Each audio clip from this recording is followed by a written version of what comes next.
కాణిపాకం వినాయక స్వామివారిని పూతలపట్టు ఎమ్మెల్యే మురళీ మోహన్ కుటుంబ సమేతంగా దర్శించుకుంటున్నారు.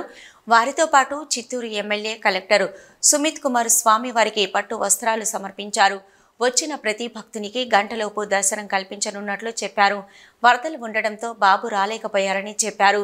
వచ్చిన ప్రతి భక్తుడు సంతృప్తితో దర్శనం చేసుకుని వెళ్లేలా చూడాలని తనకు సీఎం సూచించినట్లు చెప్పారు.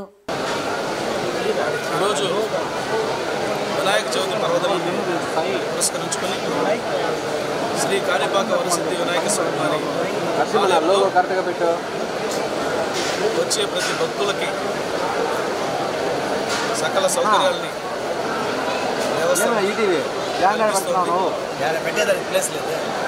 వచ్చిన ప్రతి భక్తుడు గంటలోపు సంతృప్తికరమైనటువంటి దర్శనం చేసుకునే విధంగా సౌకర్యాలని ఏర్పాటు చేయడం జరిగింది. గడిచిన 15 రోజులుగా దానికి సంబంధించినటువంటి సమీక్షలు జిల్లా అధికారులు, అదేవిధంగా దేవస్థానం అధికారులు, గ్రామ పంచాయతీ అధికారులతో ఎప్పటికప్పుడు సమీక్ష చేయడం జరిగింది.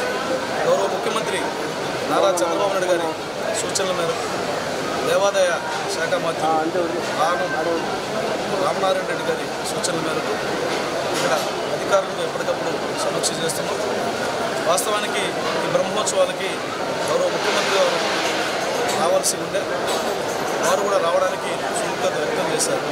అయితే అనుకోని కారణాల వల్ల అక్కడ ప్రకృతి వైపరీత్యం ఏర్పడి వరదలు బీభత్సంగా రావడంతో ఆ వరద సహాయక చర్యల్లో ముఖ్యమంత్రి గారు, మంత్రివర్యులందరూ కూడా బిజీగా ఉండడంతో ఇక్కడ పట్టు వస్త్రాలు ఇచ్చి బాధ్యతను కలెక్టర్ వారికి నాకు అప్పచెప్పడం జరిగింది.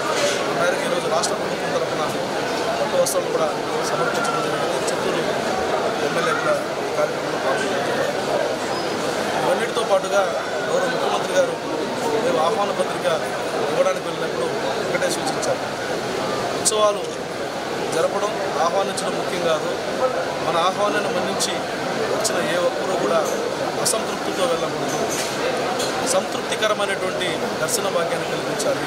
దానికి ఏ రకమైనటువంటి చర్యలు తీసుకోవాలన్నా వెనకాడకుండా చర్యలు తీసుకోవాలని చెప్పి ఆయన ఆదేశించడం జరిగింది.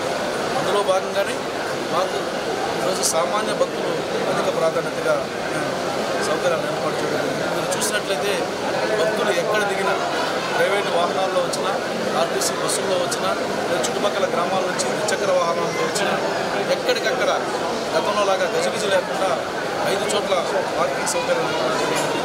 అక్కడ వాహనాలు పార్కింగ్ చేసుకొని అక్కడే వాళ్ళు తిరిగి 4 వైపులా చూసుకున్నట్లయితే వాళ్ళు ఉచిత దర్శనానికి వెళ్ళాలనుకున్న ఎటువైపు వెళ్ళాలి, 100 రూపాయలు ప్రత్యేక దర్శనానికి వెళ్ళాలన్నా ఎక్కడ వెళ్ళాలి, 150 రూపాయల ప్రత్యేక దర్శనానికి వెళ్ళాలన్నా ఎక్కడ వెళ్ళాలన్నటువంటి సూచిక బోర్డులతో అక్కడే వాళ్ళకు ఒక ఇండికేషన్ ఇవ్వడం జరిగింది.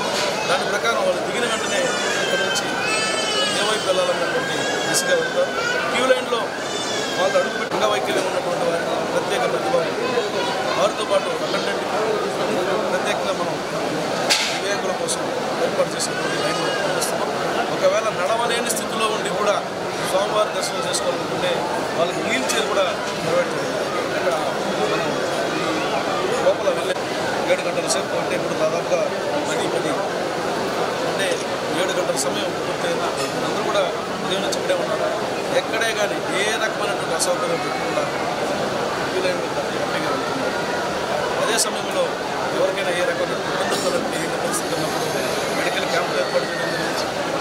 గవర్నమెంట్ హాస్పిటల్స్ నుంచి మెడికల్ క్యాంపులు, అక్కడ ప్రైవేట్ హాస్పిటల్స్ మరి సౌజన్యంతో మెడికల్ క్యాంపులు ఏర్పాటు చేయడం జరిగింది. ఒకవేళ అస్వస్థత లాంటివి వస్తే ఈ పర్వదినాల్లో ఇంకా 3,500 వరకు కూడా పెంచే అవకాశం ఉంది. భక్తులకు సంబంధించినటువంటి లడ్డు ప్రసాదాలు వాటిని కూడా అవసరమైనటువంటి వారందరికీ కూడా ఇచ్చే సౌకర్యాన్ని ఏర్పాటు చేయడం, అన్నీ కూడా స్టాక్ పెట్టుకోవడం. కాబట్టి ఇక్కడ కాణిపాకంకి వచ్చి ఇబ్బంది పడతామేమో అనే అపోహ కానీ అనుమానం కానీ రండి. ఈరోజు రాత్రి వరకు కూడా సమయం ఉంది.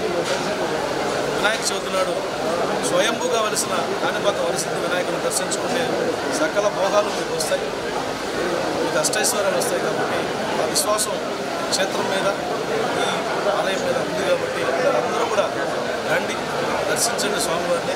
స్వామివారి ఆశీస్సులు ఆయన వారి కృపకి పాత్రలు నిర్ణయిస్తున్నాం. చేసినా